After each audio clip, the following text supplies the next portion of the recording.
Thank you very much for joining us. Another show. It's not a webinar, it's a show. And today we're back up to Manchester, Liverpool last week, Manchester this week, and great to see Greg back on. Only a few weeks ago we were talking about one residence in Leeds, which is doing fantastically well. Probably a lot down to the payment plan. And maybe we can touch on that later if we've got time. But Greg, let's start Manchester.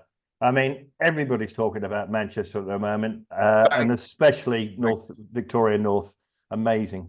Let's share your screen and let's talk about Kingfisher. This is a huge generation area, everybody, in the north of England, and we've been successful with the other two previous ones. In fact, they sold out too quickly, and this launch has been brought forward by several months. So, Greg, over to you. No worries, Chris. I think let's just start by taking a very quick look at the UK, possibly just in terms of where people should and shouldn't be investing right now. I think that's probably a good place for us to start, right? Yeah. I mean, obviously, I do quite a lot of these webinars and seminars on a week-to-week basis, and yeah, it's interesting when you live in the UAE, especially when you're dealing with people that possibly haven't ever been to the UK or looked at the UK before, and we talk about what cities do you want to invest into, and I think the first words usually, I'd say over the last 3 years, have been typically London. Usually because it's the only place that people have either known or been, or they've got friends and family there. And it's been super interesting over the last 12 months as we've heard the word Manchester come out of more people's sort of mouths now than ever before.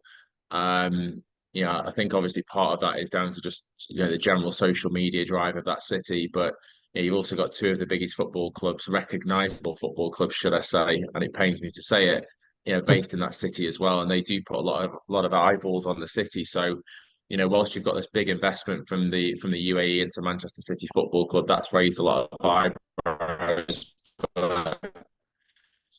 You've only got to look at that chart there, and I don't think it takes a property specialist or a rocket scientist to go look. If you've got some capital right now and you want to be invested into property, and I know 4 or 5 years isn't necessarily a long-term future indicator, but I know where I'd be putting my money versus where I wouldn't. And obviously the biggest driver of that northwest is Manchester for some obvious reasons.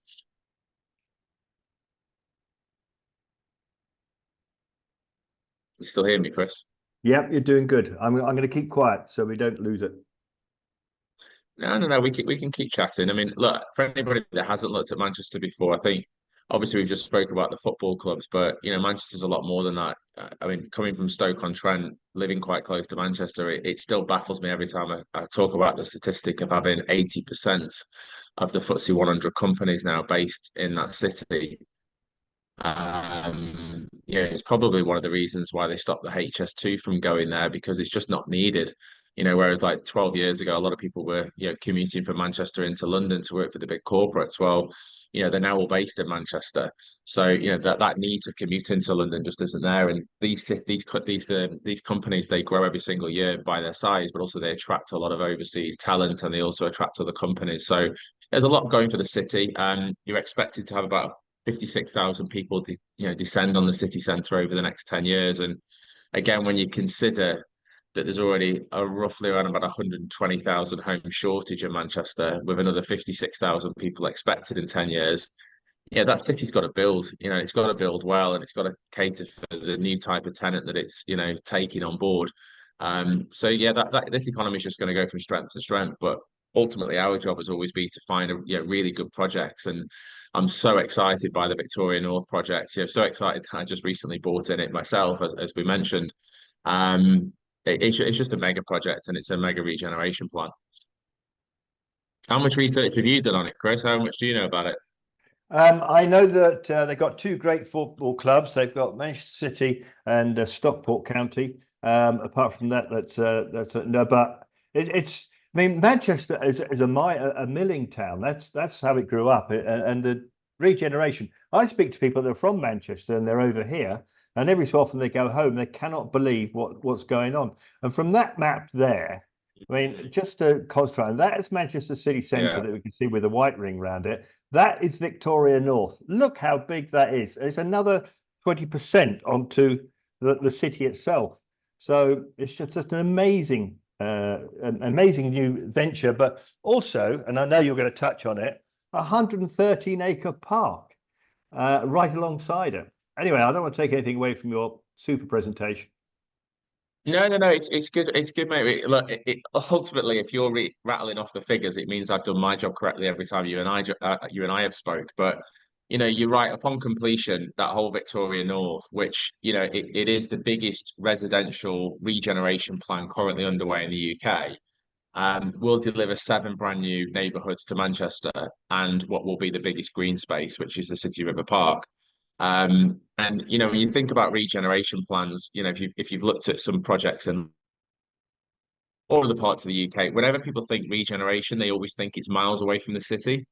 As usually it is, right? So we're really fortunate with this, it is just almost like an extension of that city centre. And yeah, the City River Park will run about 113 acres, knitting all of those neighbourhoods together. And when you consider the current biggest green space is about 4 acres, it's a massive addition. So ultimately, it's the Manchester's answer to kind of like the Hyde Park of London, Central Park, New York. Good place for destination for tourists and residents alike. And then within inside that master plan, you've also got new health care facilities, schools, transport links. It's just a mega project, but you are talking 15, 20 years to get the job done. And it's only one developer on site, which is the Far East Consortium Group. I was going to touch on that, Greg, because I think, from all the projects that we've got on our website and other stuff, when you've got those two companies, the Far East Consortium on the right-hand side and the left-hand side, Manchester City Council, that's got to fill people with a good feeling that this is massive. The other thing I like about it, you just touched on it, Far East Consortium is everything in there. It is not as if they're a master and they're going to sub it out and there are going to be others develop it. They've got the whole thing, including the park, including everything. And I think that's such a strong message. Yeah, no, it is. I mean, look, you and I have lived in the Middle East now for a long period of time, what sort of 15, 20 years coming up to. And, we've seen regeneration areas here and, you end up with multiple developers on site, your Sobers, your Nakheel, Damac, Danube, and, they're all competing over price, which, creates instability within a market. So that's never a good thing. It's great for building at speed and you get these areas pop up really quickly. But yeah, it's nightmare for delivering, consistency in pricing. And then also the delivery mechanism on how those buildings get put in. 1 minute you've got a brand new tower with all your residents moved, and 5 minutes later you've got a building site next to you that may or may not get finished. So, having one developer on site means that they can control the pricing as they move into different phases, but also the delivery mechanism, building 2, 3, 4 towers at the same time, delivering a community and then moving somewhere else. It's a really good way to do that. And I think ultimately you mentioned, it's a joint venture between Manchester City Council and Far East Consortium. And, when you deal with a lot of overseas buyers, one of the biggest things they're looking for from me or from you is to, try and instill some trust and faith that the projects are going to get finished. So Yeah. when you've got a JV with the Manchester City Council, it's always a big tick. And then when you've got a developer that's been listed on a stock exchange for over 50 years, that operates in 10 countries, that's a master of regeneration projects. They've done a lot in Australia and the likes of Brisbane and Melbourne through to Asia and obviously now the UK. They've just delivered or just delivering a massive project in Canary Wharf. It just gives people a lot of confidence and faith that, that they're working with the correct people. So just to kind of drill down into those suburbs, obviously you've got just on the map here, you've got New Cross, South Collyhurst Village, Vauxhall Gardens, Eggington and Smedley, and then you've got the sort of first suburb that we've been working on in terms of sales, which is Red Bank. Which, for all intents and purposes, is the one that's closest to city centre. And in fact, to be fair, if this had already been built on, it would already be classed as city centre just due to its proximity to everything you can see on the screen there. So 9-minute walk to Noma District, which has gone through, lots of already regen. There's lots of cool restaurants, bars there. You got Victoria Station, which is just a 10-minute walk door to door. From Victoria Station, you can access Manchester Airport in 35 minutes, Piccadilly in 10 minutes. But actually, that station is used mainly for commuters in Manchester that hop on the tram and then go to other parts of the city. You can get to Old Trafford. Don't know why anyone would want to go there right now, but you can get to Old Trafford in like 20, 25 minutes. And then if you carry on walking past Victoria Station, within another 5 minutes, you're into Manchester City retail sort of centre where you've got Arndale, which is one of the, the biggest UK shopping outlets, 240 retailers in there. You've got your bars, your restaurants. So, proximity wise, anybody that's purchasing with a Red Bank are going to find themselves with a city centre destination property, which is really cool for a regeneration project because that doesn't always deliver that. So I don't know if you've got any questions on that or the location there, Chris. No, I mean, you mentioned the stations and you also mentioned earlier about, the railway, but going down to Birmingham, I mean, transportation in that part of the world. And it's also got to be said, by the way, it's a beautiful part of the world when you go a bit further north, isn't it? You've got the Lake District, which is stunning. But we're talking about investment. So, yeah, please, next slide. Yeah, no worries. So again, just to kind of give yourself and anybody watching sort of an idea of where your potential first tenant pool lies, I think word this is you've got Angel Square, which is about an 8-minute walk away. I mean, it says Google Maps, it's always a bit slow. I reckon I could do it in probably 5 or 6 minutes. But there you've got 2 million square foot of real commercial space. So you've got the likes of Amazon, the Cooperative Group, and one of the biggest deals that's just recently been done. It's actually the biggest deal that's been done outside of London in the last 7 years. Bank of New York Mellon have just taken 200,000 square foot within that location. So again, that's straight away for an investor. You go, there's my tenant pool, there's my professionals that could potentially come and rent my apartment. So yeah, location wise, you're a stone's throw away from where you want to be. And then if we just drill down to what Red Bank will be itself, so you've kind of got two sides to it. You've got this left-hand side Red Bank Plateau, which will be more lower rise, kind of family aimed style of living. You've then got the first section of that City River Parks, that 113-acre park that we mentioned. And then you've got Red Bank Riverside, which sits on the opposite, and that will be more your sort of typical city living, high rise, very, very focused on amenities. And then all said and done, obviously, it'll all sort of engulf around that park.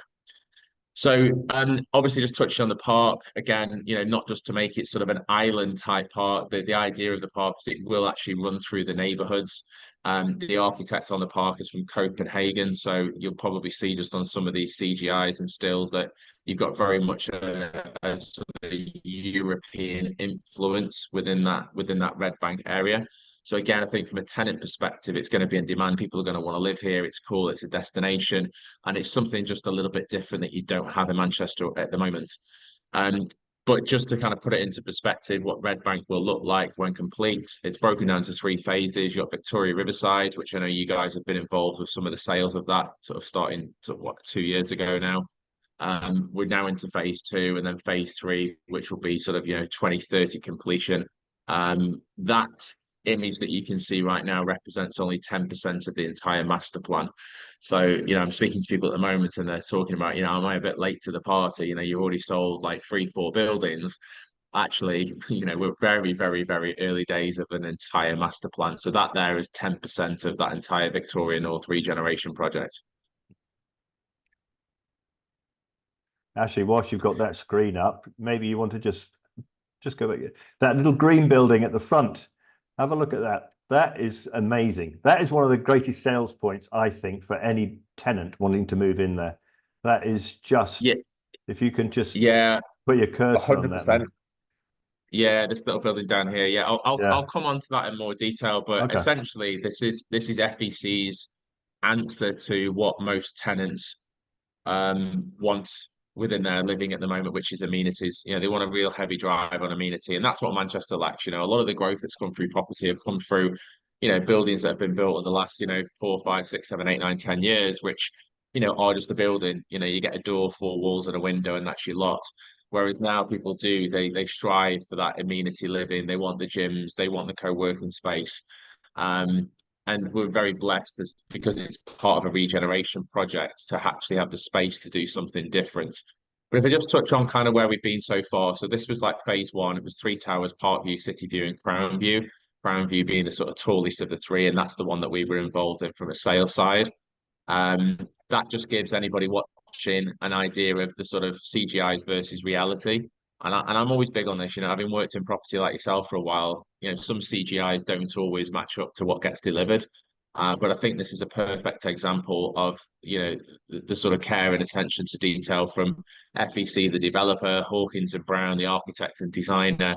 And on the left, that just shows some of the units there from Parkview, which get delivered next year. So that Victoria Riverside was 634 units. City View was purchased by one investor. It was an investment group. Park View sold out within 12 months. And then Crown View, we've got 2 3 beds left in that. And that's pretty much it. That's your lot. So they will all get delivered Q2 of next year. Then you'll have 6 commercial units that open down the main high street. That'll be a high-end bar restaurant, high-end convenience store, and then some other retail outlets yet to be tendered. And then obviously that section one of the park completed 2026. So that gives anybody watching just an idea of what that first community and what that first phase will look like. And I think it's really important to understand that delivery time, because when we come into the next phase now, we're talking about completion dates of 27, 28. I think it makes a lot more sense when you see how to build 3 towers, 3 tall towers, plus low rises at the same time to be delivered within 6 months of each other. It's impressive. So again, I always like showing that because it gives people an idea of where we've been. We then got stuck into phase two. Obviously, you guys were part of that as well. You know, we did the big launch at the Montgomery in Dubai. That was Falcon, different kind of building, you know, away from that glass facade, 18 stories, 165 units, access to clubhouse, which, as we said, we'll come on to. Launched on February the 10th, sold out within 10 weeks. It was actually I think it was one of, if not the fastest selling project in the UK this year. And again, I think that just shows a level of demand for Manchester real estate. And also a lot of that, as with the current building and phase one, a lot of it bought by UK buyers as well, which is a good testament to people understanding the market and the opportunity. So that got sold out, and then now we're into obviously the launch of Kingfisher, which is what we're here to really talk about today. So Kingfisher, different animal than Falcon, obviously, you know, 29 stories, 322 units, good blend between 1 beds, 2 beds, 3 beds. Each unit has a different aspect view over either the park, the courtyard, Ancoats, the city, or a combination of maybe 1 or 2 of those aspects as well if you're looking at corner units. So some brilliant apartments that are ready to sort of go up when that gets delivered. Internally, again, you've got the same architect and designer, Hawkins Brown. Something quite unique about these versus maybe some maybe comparative projects that you might see in Manchester is these big slats that go down the middle of the windows and also in the bedroom. So they open like a full door, and they've got the same meshing right behind it. And essentially that will allow all of the airflow from outside in your apartment. And I know it might seem like minor detail, but you know, for anybody that's either invested or rented an apartment within a city centre, usually you get a little box window that opens about 100 millimeters with intention of letting airflow in or stopping people jumping out. That's about it. That's all they do. Whereas this, obviously, you've got a full-on door embedded into the wall of your building, which will let a lot of airflow. It'll be really cool for tenants. And again, I think it adds to the value on the secondary market, which is also equally as important. And then on to, you know, what gets everybody really excited, which is the addition of this clubhouse. So, you know, named clubhouse, you know, clues in the title. It is an amenity-driven clubhouse specifically for residents of Falcon and Kingfisher. In total, you've got 6 stories, it's 22,500 square foot, of which about 16,500 of it's usable.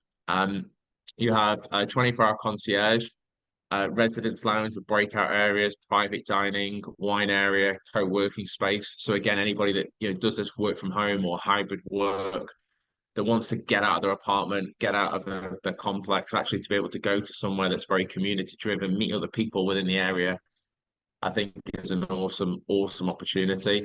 You've then got state-of-the-art fitness suite with gym, yoga studio, massage rooms, and a rooftop bar and restaurant. So the rooftop bar and restaurant is the only part of that amenity building that's open to public. It will have its own separate elevator. Everything else is just for the residents. And again, that is a very sort of quick glimpse of some of the amenities. You've got 6 floors of 16,500 square foot. They will add a lot more stuff in there. They just won't make the decisions until they see what's on trend at the time. But as you said, you've been involved in real estate, selling projects. I'm sure you've not ever seen anything that's been delivered as a separate clubhouse to the building that you're actually going to buy, right? No, it looks superb. I mean, the visuals look superb. And as you said, there's more to come. I think it's 8 floors. And, whether they put a paddle court in, paddle court in there or a squash court, given my days. But yeah, it's certainly a plus, isn't it, for an investor? Beautiful. Yeah, so interesting you should mention paddle courts. As a paddle court was one of the things that they were going to talk about and potentially could still do. But about 2 weeks ago, they signed a deal to basically deliver, I think it's 11, maybe 12 paddle courts, of which a lot are under roof, which obviously Manchester really needs because it rains quite a lot. And they are going to be situated literally a 4-minute walk from Kingfisher and Falcon right through the arches that's situated just behind the development. So yeah, any tenant's going to have access to pretty much 12 paddle courts on the doorstep, which is pretty cool. Yeah. One thing I do always mention, Chris, is that, again, going back to the sort of first line of London property, I've never been a massive fan of London property myself. I struggle with the numbers. The rental yields aren't particularly great. I think a lot of the apartments are overpriced. But one thing we definitely take from London real estate is the park premium. So if you can find a property in London in pretty much any one of the big major parks, got a value just because of its situation to park. And I know Manchester's not London, but it's definitely catching up quickly. So again, from an investor's perspective, your clients have an opportunity here to buy a piece of real estate, buy a property that's going to be situated on top of what will be Manchester's biggest park. Now, very difficult to pinpoint and go exactly what that value will add, but it's certainly going to add value. And again, I think that's what creates and makes this a unique opportunity. So just to put some numbers on there, you've got a completion date of Q2 2028. So just to go back to that first image of the three towers, those three towers in phase one, Q2 2025. Then they'll be building the clubhouse, Kingfisher, Falcon, and another tower simultaneously. They will all get delivered between 27 and 28 before obviously they go into phase three. You got your one bed starting at 250 to 340. Most of those, to be fair, are being bought and will be continued to be bought by end users in the UK that want to obviously buy and live in them. Most investors tend to flock towards the two beds. Price per square foot usually makes a lot more sense, but also your tenant pool is a lot bigger. You think about it, you've got a two bed, you can go and rent to two professionals that share, you can go and rent to a young family that have, a double room for them and a room for the baby. And that then is also then transferred to the secondary market. So again, when you're selling your property, you've got a bigger pool of people that will buy it just because of obviously having two beds. Three beds, we've actually got now between about 550 to 650. Again, probably more of a vanity purchase than an investment one, I might potentially suggest. I still think two beds are better value price per square, but nonetheless, some beautiful three beds in there. We've got special payment terms for you guys and your clients. So it's a 20% deposit, which is fairly common for the UK, 20 to 25%. Most of it's usually due up front. And on the special payment plan we have for Holborn, it's 10% year one. So let's say November 2024, you'd put £40,000 down on a £400,000 unit. 5% November 2025, it's £20,000. 5% November 2026, another £20,000, and then the balance due on completion Q2 2028. Upon completion, we're expecting, roughly 6%, probably slightly higher rental yields. And then when you factor in your rental yield growth, the property growth, I always look at it, okay, what am I exiting at on 5 years post completion and 10 years post completion? On a worst case scenario, I look at it and go, you're at 10% return on investment year on year, probably north of that. And then the final feather in the cap, because of the size of FEC, you've got full 100% protection on your deposit as well, which again I think is quite rare comparative to other projects that you might see in the market. So I absolutely love it. I bought in here myself. So I'm a big believer in the project as well as the city. I think it's worth saying what I said earlier on. We did Crown View beginning of the year, end of last year, and that went too quick for us. Falcon, you couldn't believe how quickly that went, and nor did I. And if I'm right in thinking that Kingfisher is months ahead of when you originally thought, or FBC originally thought they were going to launch. Yeah, I don't actually think they thought they were going to be out here this year, to be fair, doing another project. So the fact that they have, I mean, we did pre-launch, sort of 2.5, 3 weeks ago, maybe actually 4 weeks ago now. I think we're already 150 units deep in terms of sales. So again, like they're selling quickly, they're selling strong. Obviously, there's 322 units, so there's a lot to get through. So there's some really, really nice units available on either low floors that people like the low floor, or obviously higher. I bought on the 26th. I would not be my tenant. There's no way I would go and live on the 26th floor, but people in the UK can pay up. So yeah, clients have got a lot of choice from low floors to high floors, different aspects. But yeah, amazing projects. Really like it. It's just something I think if you are thinking about property, it's one to consider. Erin, just whilst you're there, can you just pop up our website just whilst Greg's talking? So I said right at the beginning, thanks for that, by the way, Greg, that you've got another project that we launched, oh, blimey, 4 weeks ago, which is One Residence in Leeds, which people would have been interested in. There's our website, by the way, everybody, holbornpropertyinvestments.com. And if Erin scrolls down, you're going to see Kingfisher on there. And you're going to see, sorry, Greg, you can see your competition there, but there we go. And also One Residence is on there. So how's One Residence going in Leeds? Yeah, really good, Chris, actually. It's a different kind of project to Manchester in the sense that there's not a lot of amenities, so it's very much a location focused project. Okay, I think we lost it. So there we are. The webinar or show, as I like to call it, is going to be on there. So all of those has got more details, got Broadoaks more details, the Halcyon more details, Portside Place, Liverpool more details, and the webinars are on there. So okay, I've just got a message from somebody saying you can still hear me. There's One Residence right there. So the webinar for that one's on there. Thank you, everybody. See you soon. Any questions? Ask your wealth manager.